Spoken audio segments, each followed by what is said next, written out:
श्रीमद् वाल्मीकि रामायण बालकांड 11वां सर्ग 31 श्लोक। सारांश। सुमंत्र के कहने से राजा दशरथ का सपरिवार अंगराज के यहां जाकर वहां से शांता और ऋष्यशृंग को अपने राज्य में ले आना। आरंभ। ओम श्री गणेशाय नमः। ओम श्री सीतारामचंद्राभ्याम नमः। श्लोक 1 से 10। तदनंतर सुमंत्र ने फिर कहा, राजेंद्र, आप पुनः मुझसे अपने हित की वह बात सुनिए जिसे देवताओं में श्रेष्ठ बुद्धिमान सनत कुमार जी ने ऋषियों को सुनाया था। उन्होंने कहा था, इक्ष्वाकु वंश में दशरथ नाम से प्रसिद्ध एक परम धार्मिक सत्य प्रतिज्ञ राजा होंगे।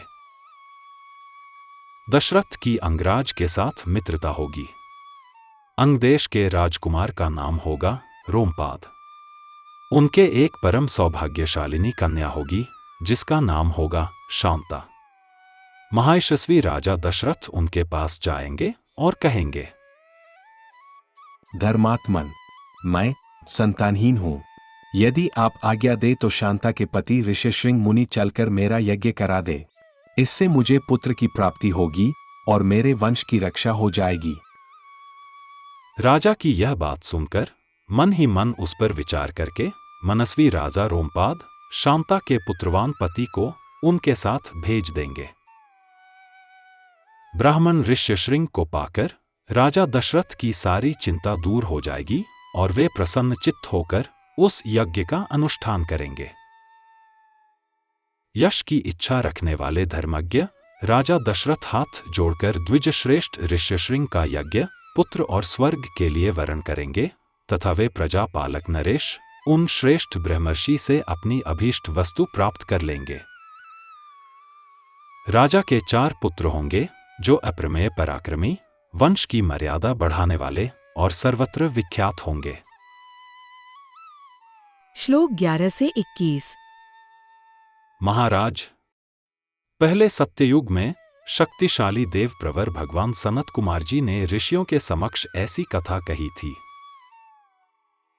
पुरुष सिंह महाराज, इसलिए आप स्वयं ही सेना और सवारियों के साथ अंगदेश में जाकर मुनि कुमार ऋष्यशृंग को सत्कार पूर्वक यहां ले आइए।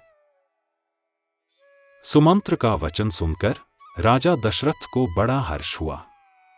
उन्होंने मुनिवर वशिष्ठ जी को भी सुमंत्र की बातें कह सुनाईं और उनकी आज्ञा लेकर रानिवास की रानियों तथा मंत्रियों के साथ अंगदेश के लिए प्रस्थान किया जहां विप्रवर ऋष्यशृंग निवास करते थे।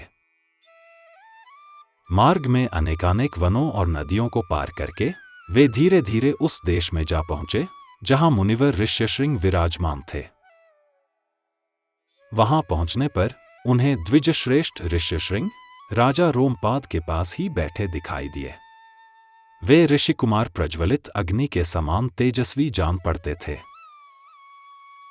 तदनंतर राजा रोमपाद ने मित्रता के नाते अत्यंत प्रसन्न हृदय से महाराज दशरथ का शास्त्रोक्त विधि के अनुसार विशेष रूप से पूजन किया और बुद्धिमान ऋषि कुमार ऋष्यशृंग को राजा दशरथ के साथ अपनी मित्रता की बात बताई। उस पर उन्होंने भी राजा का सम्मान किया।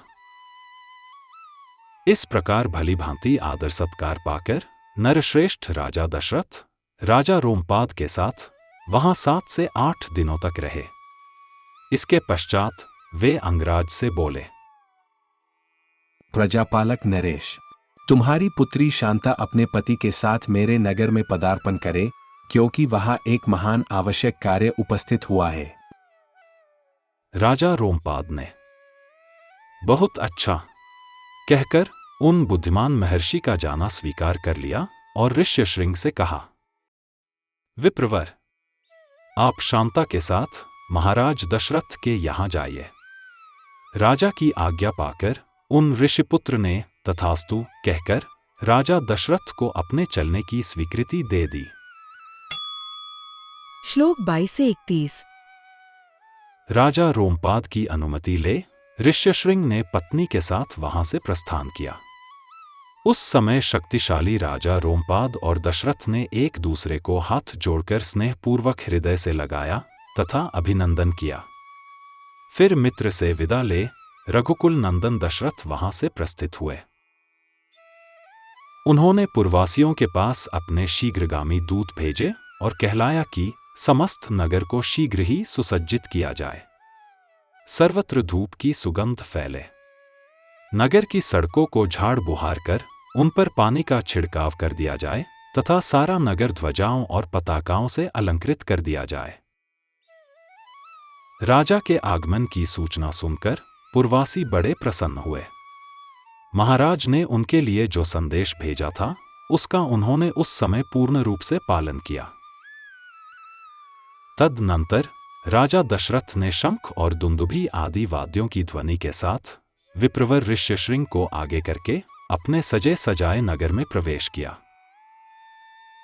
उन द्विज कुमार का दर्शन करके सभी नगर निवासी बहुत प्रसन्न हुए। उन्होंने इंद्र के समान पराक्रमी नरेंद्र दशरथ के साथ पुरी में प्रवेश करते हुए ऋष्यशृंग का उसी प्रकार सत्कार किया जैसे देवताओं ने स्वर्ग में सहस्राक्ष इंद्र के साथ प्रवेश करते हुए कश्यपनंदन वामन जी का समादर किया था। ऋषि को अंतःपुर में ले जाकर राजा ने शास्त्र विधि के अनुसार उनका पूजन किया और उनके निकट आ जाने से अपने को कृतकृत्य माना। विशालोचना शांता को इस प्रकार अपने पति के साथ उपस्थित देख अंतःपुर की सभी रानियों को बड़ी प्रसन्नता हुई। वे आनंदमग्न हो गईं। शांता भी उन रानियों से तथा विशेषतः महाराज दशरथ के द्वारा आदर सत्कार पाकर वहां कुछ काल तक अपने पति विप्रवर ऋष्यशृंग के साथ बड़े सुख से रहीं। इस प्रकार श्री वाल्मीकि निर्मित आर्ष रामायण आदि काव्य के बालकांड में 11वां सर्ग पूरा हुआ। Presented by Dr. T.K. Bansal, a blind scientist. Please like and share this video, and don't forget to subscribe my channel. Jai Shri Ram.